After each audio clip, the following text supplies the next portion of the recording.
Halo rekan-rekan dosen Aktivitas Akademika Universitas Riau. Saya Rahmat Syah Maturwansi. Pada video tutorial kali ini, saya akan memaparkan deskripsi dan tahapan penyusunan paket rencana pembelajaran semester atau LPS yang inovatif dan adaptif berbasis Outcome Based Education atau OBE. Sebagai representasi dan contoh implementasi, kita akan membedah dokumen RPS untuk mata kuliah wajib di program studi S1 PNS yaitu Kinematika dan Dinamika Teknik dengan kode TMS 2223 yang berbobot 4 SKS. Pada tahap pertama, profil lulusan dan capaian pembelajaran. Tahap pertama dalam penyusunan RPS ini adalah melakukan analisis instruksional. Kita harus memulai dengan melihat profil lulusan program studi S1 mesin yang mencakup peran sebagai akademisi, insinyur, konsultan teknik, dan maupun wirausaha. Dari profil tersebut, kita rumuskan standar capaian pembelajaran lulusan atau CPL yang dibebankan pada mata kuliah ini. Untuk kinematika dan dinamika teknik, CPL yang harus dipenuhi meliputi CPL 1 terkait pemahaman prinsip-prinsip keteknikan, CPL 2 yang berfokus pada kemampuan mendesain komponen dan sistem dalam batasan realistis, serta CPL 4, yaitu kemampuan mengidentifikasi dan menyelesaikan permasalahan teknik. Nah, tahap kedua, yang CPL tersebut diturunkan menjadi capaian pembelajaran mata kuliah yang mencakup ranah pengetahuan, keterampilan umum, dan keterampilan khusus. Sebagai contoh pada keterampilan khusus, mahasiswa diharapkan mampu mendesain dan menganalisis kecepatan, hingga gaya statik dan dinamik dari suatu mekanisme data hubung yang dirumuskan pada CPNK 2. Selanjutnya, CPNK dipecah kembali menjadi kemampuan akhir setiap tahapan pembelajaran atau sub CPNK. Mata kuliah ini memiliki 7 sub CPNK yang disusun secara sequensial mulai dari menjelaskan konsep dasar kinematika dan dinamika di awal perkuliahan hingga kemampuan menganalisis keseimbangan massa berputar di akhir semester.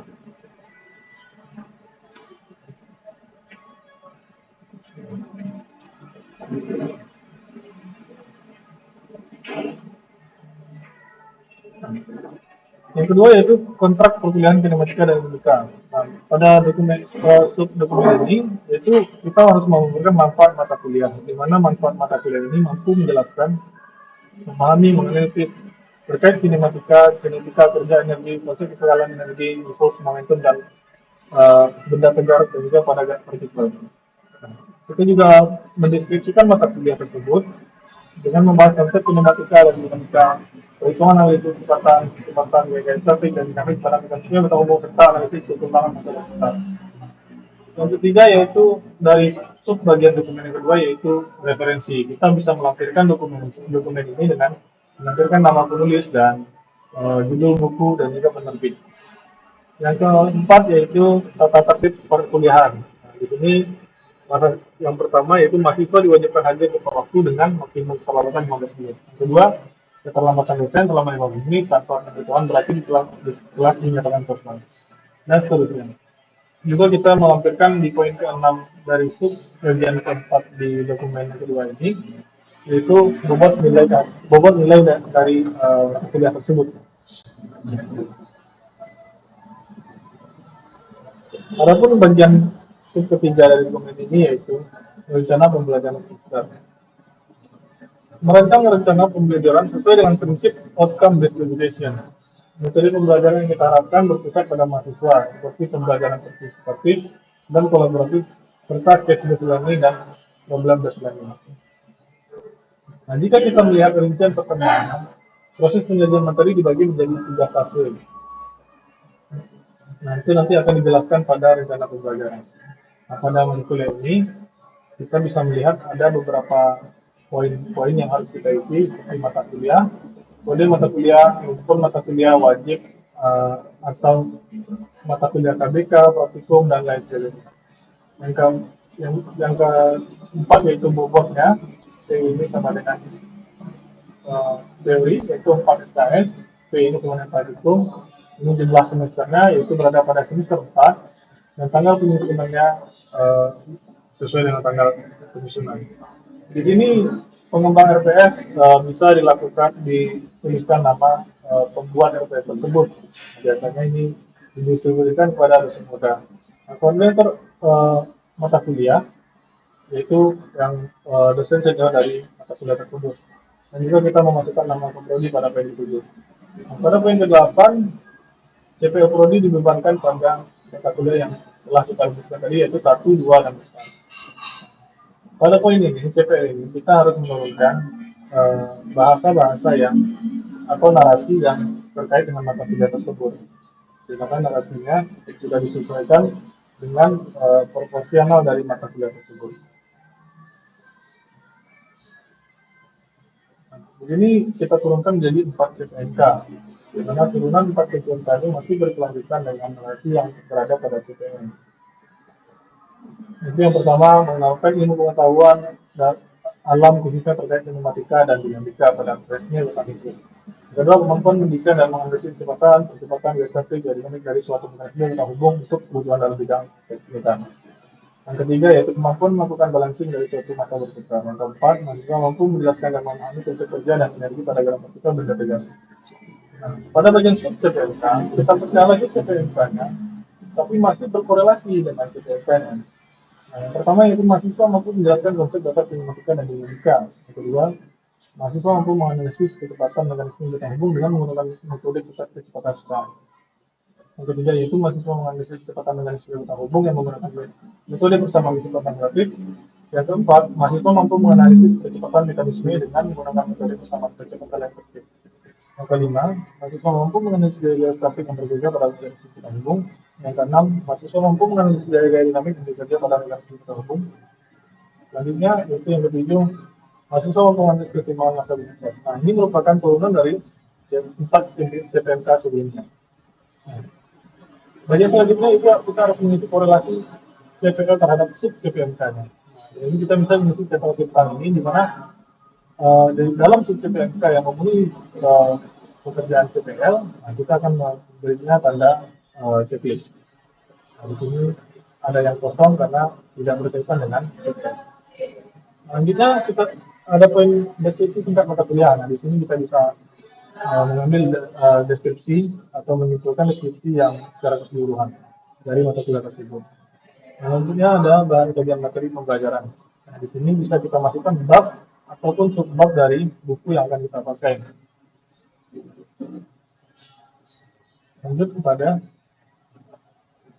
pustaka. Pustaka ini ada dua, yaitu utama dan pendukung. Yang utama itu kita bisa memasukkan buku yang sering kita pakai, dan yang pendukung ini melengkapi buku dari buku utama. Dan misalnya tetap sama, judul itu, penulis dan penerbit, dan juga tahun terbit.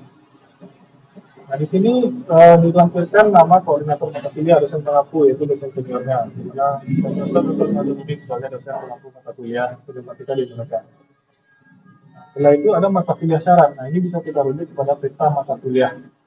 Di mana pada mata kuliah kinetika dan dinamika, kalau belum lewat pada mata kuliah fisika dasar dan fisika struktur atau belum mengambil, maka tidak akan diisikan oleh prodi atau dosen perwaliannya untuk mengambil mata kuliah ini.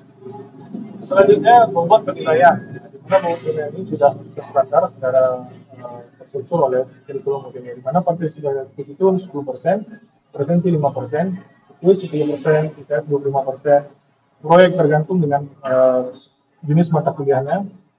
Nah, ini juga akan disepakati oleh tim dosen dan juga kaprodi. Nah, kalau untuk pada mata kuliah ini proyeknya tidak ada, jadi dia lepaskan pada tugas 20%, praktikumnya tidak ada. Kalau misalnya mata kuliah praktikum, dia akan mengisi persen di dalam kolom praktikum dan juga UAS 30%. Lanjut pada tahap menyusun pertemuan dari terkait tersebut. Nah, pada pertemuan pertama dan kedua, nah, di sini ada kodenya 1, step 2. Nah, di sini dimasukkan ke dalam kode yang pertama yaitu tadi kemampuan akhir tiap tahap belajar, yaitu sub CPNK. Yang kedua, penilaian ini ada dua. Yang pertama indikatornya dan yang kedua kriteria dan teknik. Nah, yang ketiga ada untuk metode pembelajaran penugasan mahasiswa beserta dengan estimasi waktunya. Di mana di sini ada dua pembagian juga, di mana yang pertama offline dan online. Yang keempat yaitu materi pembelajaran. Di sini kita bisa memasukkan daftar pustaka dan bab atau subbab yang akan kita ajarkan pada pertemuan tersebut. Dan yang ketiga ada bobot penilaian. Yang terakhir yaitu ada bobot penilaian. Di sini adalah bobot presentasi per pertemuan yang akan kita alokasikan ke dalam penilaian mahasiswa. Nah, di sini saya membaginya dalam satu baris itu menjadi dua pertemuan dan juga tiga pertemuan ketiga dan pertemuan keempat juga dua pertemuan. Nah, pada pertemuan pertama dan pertemuan kedua eh, biasanya itu kita mengadakan kontrak kuliah. Kita menjelaskan konsep dasar dari mata kuliah tersebut. Juga indikatornya kita sesuaikan dengan CPMK dan sub-CPMK. Rubriknya juga akan kita sesuaikan dengan jenis mata kuliah tersebut. Dan yang selanjutnya yaitu kriterianya. Dan juga ini pada ada offline dan ini pada online. Ada jika nanti dosen melakukan perubahan dalam waktu atau tugas bisa dilampirkan di sini. Dan juga di sini bab atau subbab yang akan diajarkan pada pustaka 1 atau pustaka 2 yang meliputi mata buku referensi utama dan pendukung. Begitu seterusnya. Ini pertemuan kelima, ketujuh, dan nanti pada pertemuan ke-8 yaitu biasanya ujian tengah semester. Nah, di sini nanti poinnya akan lebih besar karena itu merupakan bagian dari porsi mata kuliah yang bisa dipresentasikan dengan besar, dengan nilai yang besar. Selanjutnya pertemuan 9 dan 10. Setelah satu pertemuan mungkin karena di sini terdapat materi yang cukup banyak untuk disampaikan pada materi dinamika permesinan. Jadi dijadikan satu sah saja. Ini kedua yaitu yang selanjutnya itu pertemuan 12-13 digabung. Selanjutnya 14-15 juga digabung dan terakhir ujian akhir semester dengan bobot 30%. Nah, proses bobot per pertemuan nanti akan kita bagi bagaimana cara poin UAS, UTS dan per pertemuan lainnya itu menjadi 100%. Lanjut kepada rencana pembelajaran. Merancang rencana pembelajaran per minggu dengan prinsip OBI, kita berpusat pada mahasiswa, balik lagi ya. Pembelajaran partisipatif, kolaboratif, serta kritis thinking dan problem solving. Jika kita melihat rincian pertemuannya, proses penyajian materi dibagi menjadi 3 fase. Yang pertama yaitu fase yang pertama yang pastinya itu pendahuluan dulu. Sebelum itu kita coba lihat dulu poin-poin dari rencana pembelajaran ini. Di sini ada yang kita akan isikan mata kuliah, yang kedua kode mata kuliah, yang ketiga rumpun mata kuliah, ada wajib, ada mata kuliah umum, mata kuliah pilihan, yang keempat yaitu bobot, teori, 4 SKS untuk matematika, ini praktikum karena tidak ada mau. Yang keempat yaitu berada di semester berapa, bukan pelajaran tersebut. Dan yang kedua, tanggal penyusunan. Tanggal penyusunan kuliah tersebut. Selanjutnya yang di bawahnya ada sub CPMK. Nah, jadi kita membreakdownnya per pertemuan. Bisa kita masukkan sub CPMK yang di atas tadi ke dalam narasi seperti ini di bawah. Selanjutnya ada indikator pencapaian. Juga kita bisa ambil tadi dari RPS. Materi juga kita bisa ambil dari RPS. Yang sudah kita bahas sebelumnya pada poin 3. Yang keempat yaitu metode pembelajaran. Kita bentuk kuliah yaitu metode kontekstual. Selanjutnya ada tahap. Nah, tahap ini ada yang pertama pendahuluan. Pada pendahuluan, biasanya kegiatan pembelajaran dirancang sedemikian rupa, di mana pada masuk kelas itu biasanya kita dosen meminta mahasiswa atau ketua kelas dari mata kuliah tersebut memastikan kondisi kelas siap dan non kondusif. Kalau jika ada proyektor, akan memasang proyektor, kalau jika ada TV, remote TV tersedia dan AC dinyalakan. Dalam waktu kurang lebih 5 menit, kita juga memastikan media atau sumber belajar dalam artian peraga langsung sudah tersedia dalam waktu 5 menit dari 5 kegiatan pembelajaran pendahuluannya. Nah, di sini bahasanya nanti bisa kita narasikan sesuai dengan peraturan bahasa yang baik dari SOP pembuatan rencana pembelajaran berbasis outcome based education. Kemudian kedua kegiatannya itu biasanya mahasiswa melakukan prevensi pada satu menteri dan dosen nanti akan memastikan kelengkapan mahasiswa. Ketiga juga dosen menyapa dengan salam. Dosen ini nanti akan menyapa dengan salam dan mahasiswa menjawab salam membuka dan dalam bersama. Yang keempat yaitu dosen menyimpan presensi dan melakukan persepsi untuk membangun konteks terkait pertemuan ini. Yang kelima yaitu mahasiswa membaca indikator tentang pembelajaran pertemuan sebelumnya. Lanjut kepada fase terakhir ada lagi karena itu dosen memberikan motivasi mengingatkan kontrak kuliah untuk bobot penilaian keaktifan kompetensi yang akan dimiliki oleh mahasiswa. Selanjutnya masuk kepada penyajian. Tadi pendahuluan, sekarang penyajian. Mana fase pertama yaitu pertanyaan pelacak. Pertanyaan pelacak ini yang pertama ketika melihat alat berat seperti eskavator, bentuk isinya kayak rumit, tebal, dan berat. Mengapa dalam manusia ini insinyur cukup menggambarkan sebagai garis-garis atau link dan titik-titik lain saja? Informasi apa yang sengaja dibuang dalam gambar tersebut atau konsep institusi di dalam sedangkan di sana? Ini merupakan pertanyaan-pertanyaan melacak kemampuan siswa tersebut sudah sejauh mana dalam memahami materi tersebut. Di mana itu bisa dilakukan dalam fase pertama, kita alokasikan waktu 10 menit, dan kita harapkan media pembelajaran yang akan kita gunakan yaitu pengetahuan dasar yang dimiliki mahasiswa atau pengalaman sumber digital, bisa video atau buku-buku atau teks yang akan kita sajikan nantinya di perkuliahan. Begitu seterusnya. Ini ada 4 di sini, bisa kita pakai salah satu atau sekarang jangan semuanya, tapi cukup dengan waktu 10 menit. Yang kedua yaitu fase 2. Pemberian materi perkuliahan. Nah, di sini dosen meminta mahasiswa mengidentifikasi mekanisme yang ada di sekitarnya. Nah, di sini peran dosen terlihat aktif untuk memberikan materi. Di sini dialokasikan waktu kurang lebih 1 menit dan menggunakan media sumber digital maupun buku yang telah dibagikan atau yang telah disampaikan di perkuliahan. Selanjutnya fase ketiga itu aktivitas latihan. Mahasiswa mengerjakan latihan secara berkelompok. Dosen memandu mahasiswa dalam pengerjaan latihan. Nah, ini kita latihan waktu 75 menit. Kemudian peragamnya pada buku teks. Nah, selanjutnya yang terakhir yaitu penutup. Dosen mengajukan 3 pertanyaan refleksi di slide atau refleksi dari pembelajaran hari ini, baik refleksi tentang materi maupun tentang kondisi pembelajaran di kelas. Apa yang akan diberikan saran atau masukan dari mahasiswa itu akan diterima oleh dosen. Ini waktu alokasinya kurang lebih hanya 10 menit.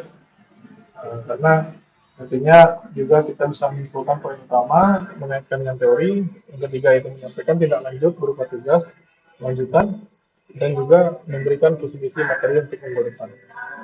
Nanti di rencana pembukaan pertama ini ada nanti kita tanda tangan oleh dosen pengampu mata kuliah tersebut, bisa ditantangin juga oleh tim pengembang RPS. Sesuaikan tanggal dan tempat pembuatannya. Begitu seterusnya, pada pertemuan 3 dan 4 kurang lebih sama. Pertemuan ke 5, 6, dan 7 kurang lebih sama seperti yang pertemuan 1 yang sudah dijelaskan. Nanti mungkin yang berbeda pada pertemuan ITS. Pada pertemuan ITS, untuk pemilihan kolom yang lainnya sama, yang berbeda hanya pada indikator pencapaian. Nanti kita akan mengisinya dengan capaian-capaian dari pembelajaran sebelumnya. Materinya kita bisa menulis materi 1 sampai 7. Bentuknya yaitu ujian tertulis, biasanya untuk pada planning. Jika ada praktikum nanti bisa kita bikin praktikum, atau jika ada pekerjaan studi kasus atau kelompok atau proyek juga bisa kita tuliskan di sini. Metodenya ini bermacam-macam sesuai dengan dosen masing-masing dalam membuat peraturan. Kalau di sini pada metodenya dibuat flowbook. Selanjutnya pendahuluan kurang lebih sama untuk poin pertama, poin kedua juga sama. Nah, berbeda nanti di poin ketiga sampai ketujuh yaitu dosen memeriksa kartu perwalian dulu. Kalau untuk perwaliannya belum selesai, mahasiswa tersebut biasanya belum diizinkan untuk ujian. Yang keempat, dosen membagikan lembar jawaban. Yang kelima, mahasiswa melakukan intervensi sebelum menjawab soal. Yang keenam, mahasiswa mengisi identitas selengkap dalam perjawaban dan mengerjakan soal tugas. Nah, pada pendahuluan kurang lebih 5 menit, dosen memberikan soal tes. Lanjut pada fase yang hanya ada satu yaitu mahasiswa mengerjakan ujian, menuliskan pada lembar jawaban, tidak bekerja sama, dan lain-lainnya sesuai dengan peraturan yang dosen buat. Nah, ini biasanya kurang lebih alokasinya waktunya 120 menit. Dan penutup, mahasiswa menandatangani daftar hadir dan juga menyerahkan lembar jawaban kepada pengawas sebelum meninggalkan ruangan. Dan juga pada pertemuan 9 dan 10 sama seperti penjelasan proses 1 tadi, juga pada pertemuan 11 juga kurang lebih sama, hanya berbeda pada penyajiannya. Lanjut kepada 12 dan 13 juga sama seperti penjelasan 1 tadi. 14 dan 15 juga sama sebelum dihitung 1, dan yang terakhir yaitu UAS. Nah, ini mungkin kurang lebih sama seperti ITS. Lanjut kepada rencana tugas. Nah, tahapan ini tahapan yang menyusun evaluasi dan rencana tugas mahasiswa. Penilaian disusun berdasarkan rubrik yang jelas, di mana untuk mengukur pencapaian indikator pada masa kuliah ini, penilaian terdiri dari 5% partisipasi aktif sebelumnya. Untuk mengakomodir nilai tugas yang besar, kita telah merancang 8 tugas mandiri berupa soal uraian yang relevan dengan masing-masing materi mingguan, mulai dari menghitung derajat kebebasan hingga menghitung masa penyetimbang. Nah, di sini bisa kita lihat poin-poin yang akan kita isi yaitu mata kuliah, kode mata kuliah, dosen pengampu, SKS mata kuliah, dan semester mata kuliah. Di sini bentuk tugasnya soal uraian atau yang lain-lain sesuai dengan tugas yang akan diberikan dosen berikutnya. Juga nanti project atau tugas kelompok. Di sini kita masukkan judul tugasnya dan di sini juga kita masukkan metode pengerjaannya, individu atau kelompok. Lanjut, media pembelajaran. Tahapan ini yang terakhir dalam paket RPS ini adalah standarisasi media pembelajaran. Paket RPS ini dilengkapi dengan panduan perkuliahan yang terstruktur. Format ini dirancang agar setiap tatap muka memiliki alur yang seragam dan mudah diserap mahasiswa. Dimulai dari pengantar, tujuan pembelajaran, pemaparan teori, soal aplikasi, sesi pembahasan dan diskusi, hingga ditutup dengan kesimpulan dan penyampaian tugas.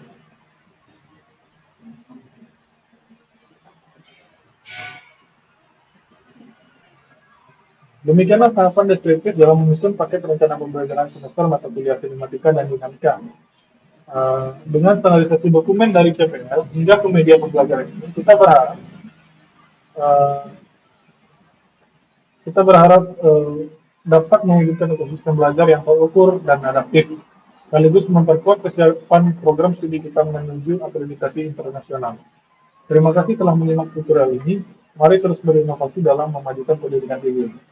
Salam berdampak.